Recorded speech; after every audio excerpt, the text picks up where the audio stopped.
Stasiun Pengisian Bahan Bakar Umum atau SPBU Bantuas terbakar, Senin, tanggal 21 Maret tahun 2022.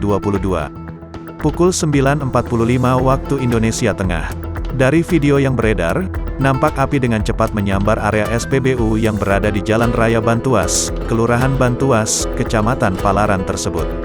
Terdengar juga beberapa kali suara dentuman keras akibat ledakan dari tangki-tangki bahan bakar tersebut.